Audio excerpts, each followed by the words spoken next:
Hello, friends. This is John Clan, third of episode 199 of Shout on Flame with Magic, your premier Kitty Pride Lockheed and Magic podcast. And today we're going to be reviewing Marvel Zombies issue 5, the returned issue 5, and then last week's comics of Godzilla Destroys the Marvel Universe 4, Iron and Frost 1, Rogue Storm 1, Unbreakable X-Men 1, Sinister 6 1, and One World Under Doom 8. So some zombie action, some age revelation, and then Under Doom. So let's get to our lead comic, Marvel Zombies: The Return number 5, with a cool Hulk, zombie Hulk being attacked by Wolverine, Iron Man, and Spider-Man. They're all zombies. They're actually all biting him too. Back cover ad is for another car ad, which is like, all right, which I need a new car, so maybe Kia Motors is in my future. And this came out in November 2009. Arkham Asylum still reigning all. This is written by, oh, and you can follow along on my TikTok and YouTube channels at Jacko SIII. And writers Fred Van Lente, penciler Willington Alves, inker Scott Hanna, colorist Guru EFX, letterer Simon Boland, cover artist is Arthur Sidem. Which this one I don't. I mean, is this a homage cover? Because usually that's what he does with these zombie covers, but I don't recognize this one. Production Damian Lucchesi, assistant editor Michael Horwitz, editor Bill Rosenman, senior editor Ralph Macchio, editor-in-chief Joe Quesada, publisher Dan Buckley, and executive producer and Alan Fine. And since this comic came out in 2009, we get a nice little recap page. It started with a flash in the sky and ripple through the clouds to hunger, a plague from another dimension. Brought a corrupt hero to this world, and he fed on the Avengers, turning him to soulless monsters who consumed the world in 24 hours. After gorging on the world devourer known as Galactus, the super undead gained a portion of his vast cosmic power, becoming a threat not only to the world but all realities. A last minute gamble by the surviving humans teleported the fallen angels to the worlds unknown, from which they have not been heard from since, until now. The infected Spider-Man from the zombie world appeared in Earth Z, a parallel planet untouched by the zombie contagion. Untouched, that is, until the Wallcrawler inadvertently caused the virus to infect this once innocent world. Determined to redeem himself, the Spider-Man set off in this now dangerous dimension to find a cure. But he isn't the only one of his teammates that have arrived here. The Titanic Giant Man also landed on the blue area of the moon that orbits Earth Z and infected the monstrous Hulk with the zombie plague. He in turn transformed the Sentry into a flesh eater, and together they decimated the planet. Years have passed since Earth Z was all but annihilated. Now meet the heroes that have risen in the wake of this bloody buffet. And then it opens up with this gorgeous two-page spread of we see Avengers Tower and Earth Z with upside down Galactus head. And they're all trying to remember their favorite meals as we get a round table of the Sentry, Moon Knight, Kesar, Namor the Submariner, and Thundra, and Quicksilver, and and Super Skrull. And Sentry's remembering a time when they had the entire United Nations General Assembly barricaded, and they just picked them all off one by one. And Nissan had got a full page ad here. Like, all right. I do appreciate how comics realized way back in the day they should never do half page ads and half page content. Like, no, we do full pages here. Because that'd be frustrating when you had to like publish, like reprint any of this stuff. And then Super Skrull remembers when a time when Luke Cage was on their home planet trying to lead a revolt, and they devoured all those Shi'ar people. Great two-page, great splash of everyone's favorite meals. The Wasp had got in the Kree nation or the Kree Galactic Empire to attack. And then Luke Cage got the Shi'ar. And then Black Panther got the Skrulls. All of them dead, of course. They contact Giant Man, who is trying to break into All-To the Watcher's Blue Moon base. He feels like he's not smart enough to figure it out, so he's gotten all these zombie heads together. It looks like Doc Ock might be one, and Blue Marvel another, and then I don't recognize the other ones. And I don't think they're name checked either, so you just have to assume. I say I don't think that is Doc Ock. It's just round spectacles. And then it turns out Xavier is hooked up to Cerebro in his decaying flesh. And they, oh, look at this. Honda got a double page spread. So clearly that's the car you should buy. And so they've detected flesh, fresh human flesh. So everyone's heading to the Savage Land, and then they're all remembering when they all remembered the Savage Land existed and how it was like the best they ever ate for a while. And then their Quinjet gets exploded. Double page ad for Ultimate Alliance 2. Pretty fun game. Very focused on the Civil War that was happening at the time, the superhero Civil War. And then we see the new Avengers, led by Zombie Spider-Man, Wolverine, Hulk, and Rhodey, who's in an Iron Man suit. Iron Man, zombie killing war machine. And he's not a zombie yet, but he's been replacing his human parts with zombie part or with cyborg parts, so he's creative that way. And we just get Avengers versus Avengers, zombie style. And Moon Knight, or I'm sorry, Hulk rips apart Thundera, who, to her credit, was only eating females. She was like, no male flesh will ever get through these this mouth, and it's like, oh. And then Spider-Man's fighting Moon Knight, and then Spider-Man has a cure. It's on his back, and so Quicksilver grabbed it, and then Spider-Man's been using his arteries as webbing, so that's gross. And then he uses his webbing to grab Quicksilver, whose head just comes clear off, but his body keeps moving forward. And then Wolverine wants to fight the Sentry, and the Sentry's like, this is a kind of mismatch, don't you think, little man? The way I see it, bub, we got all unstoppable force and movable object deal here. Then we get the panel that got me to buy this comic and keep it in my collection. See, I'm never gonna forgive you dirtbags for how you fed on Kitty Pryde, no matter how many times I told you not to. Pacar held her underwater till she ran out of breath, forcing her to turn solid again. Then Namor, he. It's just like, poor Kitty. She was so pivotal in issue 3, and then now she's just one panel, like, throwaway. Well, that is probably one way to kill Kitty Pryde, though. And then Sentry throws Wolverine aside, and then, but then he gets back up and they just, fight, fight, fight. And then Wolverine stabs Sentry's side, and then he tries to contain himself and just gets teleported away by Giant Man, who actually could have broken into All-Two's base a long time ago, but he needed a power source. And so he uses the Sentry to do so.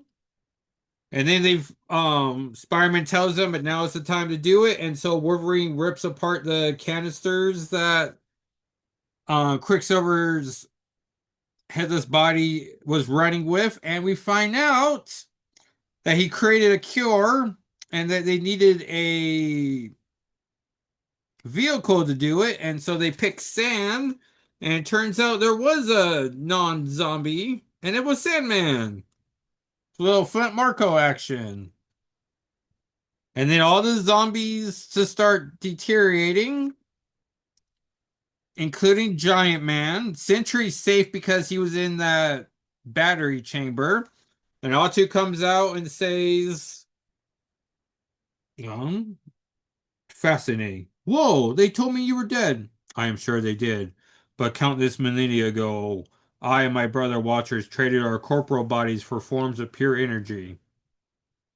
I cannot be devoured by your giant man any more than I can be turned on by a virus, even one as persistent as this. I have observed all these events, unseen, insubstantial, pondering the best way, if any, to react. And the moment has, as always, presented the most perfect solution. What has been done cannot be undone, but it can be contained. And the sentry screaming, "What are you doing? How dare you? I won't stand for this. You hear me? I'll come back for you. I'll devour you." It is my duty as a watcher to report what I absorb. The dimensional portal has been open for a few minutes. The unsuspecting citizens of this world will have already heard this thing punching. Before the sound is drowned out by a flash in the sky and by a ripple through the clouds, the terror shall never end because it never truly began. And since this hunger shall never be satisfied, and so we see a giant city explosion in Captain America and others. Wasp, Miss Marvel, or Captain Marvel, Wanda, and Hawkeye are approaching. Let it devour itself. And we see the Sentry being the first zombie on this planet. And we created ourselves a little time loop. And now we're back to the very original Marvel Zombies first issue. And that, everyone, was Marvel Zombies The Return. Pretty nice. But a real shame about Kitty Pryde dying. Like, I don't care for that. And I got this from, who did I buy it from? Mile High Comics, in very good condition. And as far as I can tell, it's in great condition. So I tricked them. And this is the final issue in the series, and it would have cost you $3.99. And it came with a parental advisory that I probably should have warned you about ahead of time. And now we're going to review the comics of last week, so spoilers for all the upcoming books. So we have Godzilla Destroys the Marvel Universe 4. Such a fun comic. Not only do we get a giant Hulk versus Wolverine, a giant Hulk versus Godzilla battle, but we get to see Black Panther plan to stop Godzilla. If the Hulk were to fail, which Hulk does, and I like how fellow defender Namor shows up to carry Hulk away for the care he needs. Magic finally arrives and reveals she's tried to create a giant stepping disc, but couldn't. I know she's done a giant one before in X-Men Gold Volume 2, but that did not end disastrously so for the giant threat she was trying to contain. Black Panther acknowledges her attempts, which is nice of him. He has developed a giant mech to attack Godzilla, and each hero present has a role. Magic gets to operate a portion of that left arm. Cyclops is supplying giant optic blast bullets. So everything is just fun. I'm going to need to buy issue 5 of this. We get Iron and Frost #1. Going to go down as one of the best titles of the Age of Revelation event. Starts out in the past during the missing X years. Year 6 to be precise. I'm not sure why they didn't just come out with the cast of these titles, as I would have been super excited to know I was going to get Marrow content. Well, I don't necessarily want it this way. We find out how Emma loses her heart. Marrow stabs it straight out of Emma's body. Emma, in her last minutes of life, turns to diamond so she doesn't have her telepathy and will surely die if she ever got knocked out and back into flesh. In the Age of Revelation present, she goes to Avengers Mansion, the new Hellfire Club, and we see that Iron Man's now made out of iron, as of course he is. Firestar was also present during the Marrow battle and lost control of her powers and blew herself up. So yeah, I imagine issue 2 is going to be pretty great. Then we get Rogue Storm 1. You'll want to read this before Unbreakable X-Men 1, as I read it in reverse order and was like, if this is happening here, what or how or when is Rogue Storm 1 taking place? So I was distracted during that entire thing. But more of that in a bit. Rogue gets split into Rogue Green and Red for some reason. Probably because of Unbreakable X-Men. Green hooks up with Gambit, so Red goes off to join Uncanny X-Force with Phantom X. They go on adventures as we skip years, and for some reason Storm now wants to kill Uncanny X-Force. So that's what we're going to do with this series. I'm sure everything will be explained of what we need to know going forward. Unbreakable X-Men 1. Okay, so Rogue Green during the Skip X years had to fight Galactus, and in doing so, absorbed all of his cosmic energy, turning into a giant stone statue. But don't worry, Galactus is in the ocean biding his time, but only with a spark of his cosmic energy. I was pretty confused by these opening pages. In the present, Gambit is blind as he's lost his heart. The Unbreakable X-Men are being led by Ransom, and the rest of the team is Idale, Dome, the daughter of Marcus St. Jr., who's the little girl in the present day. There's also a very friendly Sentinel. During the past, Rogue mentions a baby, but we don't know who the parents are or who even is the baby, as we don't get to see one in the present. I didn't see a child running around. We're told about a mutant who's guarding the underground, Miss Hindry, more on her in a bit. I'm reminded about Uncanny's The Endling plot, and we've seen Ransom and Death Dream, so the ending has to be either Jitter or Colicchio. I don't want it to be my gal Becca, but it's probably Becca. Oh, and Nightcrawler is trying to keep in touch with Gambit, his brother-in-law. So that's nice to know Kurt's alive and well in the future. I'm not sure if he's part of a cast of a book. I think he's in the last Wolverine book, so we'll find out about that soon. Issue ends with talking zombies trying to hurt Rogue's Green's big old statue body and Gambit trying to fight them off. So, and okay, I'd say it's in the middle of the ranking of the books. Then we get Sinister 6-1. Get it? Like Sinister 6, but it's Sinister 6. Opens with the heroes for hire, Misty Knight and Colleen Wing, a pair I always support. Their bait for Sinister 6, actually 5. Black Cat, now fully a cat, because of course. Domino, who's blue now. Omega Red, still red theme. Lady Phantom X, who is a bit crazy. And Havoc, who's the leader.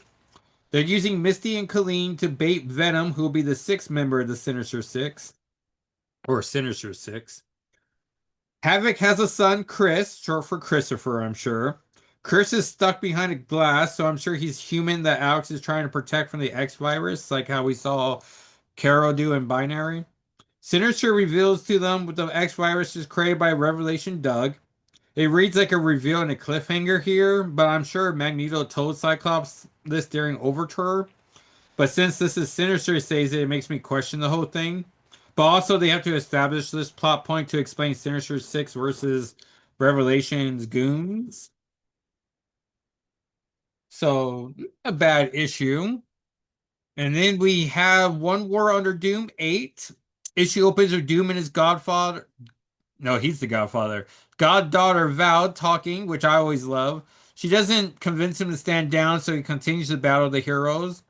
We see Storm and Human Torch team up in a move we call Storm, Storm, Storm, which is just fun. Which is a lot of fun. Emperor Doom shuts down the mutants' powers, and Doom powers will come back once they leave the battlefield. Before they do that, though, they all rush Doom in one last attempt. Magic still has her magic ability, so she should still be a threat, but Cyclops is just going to punch Doom. I'm sure that must be his plan. Doom knocks everyone back down with a big display of powers and is pretty pleased with himself until he sees Val has been stabbed with debris, and then her head falls off, so that's not good. So hopefully with the last issue, he reverses all this nonsense and Val's not actually dead. But if she is, then he ripped her father Reed apart and then ripped her apart. So, that's going to be awkward. And then next week's comics, we get Book of Revelation 1. So we'll finally find out who the Ghost of Philadelphia is. Hopefully she's Kitty Pryde. So odd they refuse to tell us this to help pre-orders. Jeff the Landshark 5 with Magic and Scarlet Witch.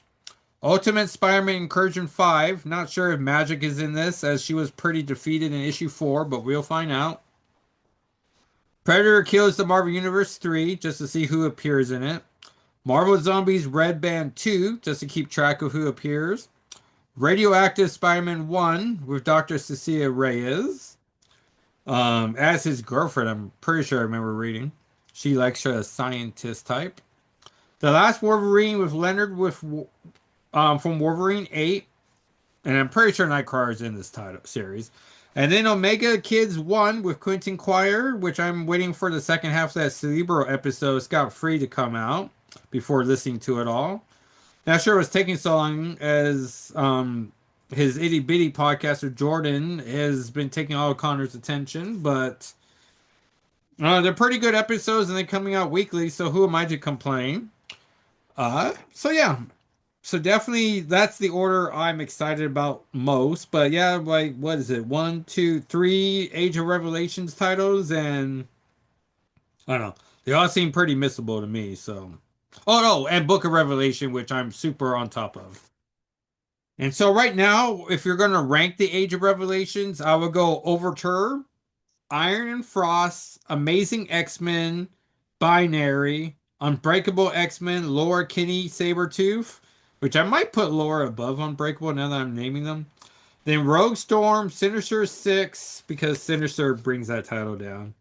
Age of Revelation 0, which was the preview, Long Shots, and War of Revelation that I just couldn't connect to. So we're 3, 6, 9, 11 titles in so far with Omega Kids, Radioactive Spider-Man, Last Wolverine, Book of Revelation, Undeadpool, X-Vengers, Expatriate X-Men, and Cloak or Daggers. So we got 3, 6, 8 more titles. So they literally gave us 20 titles for this crossover.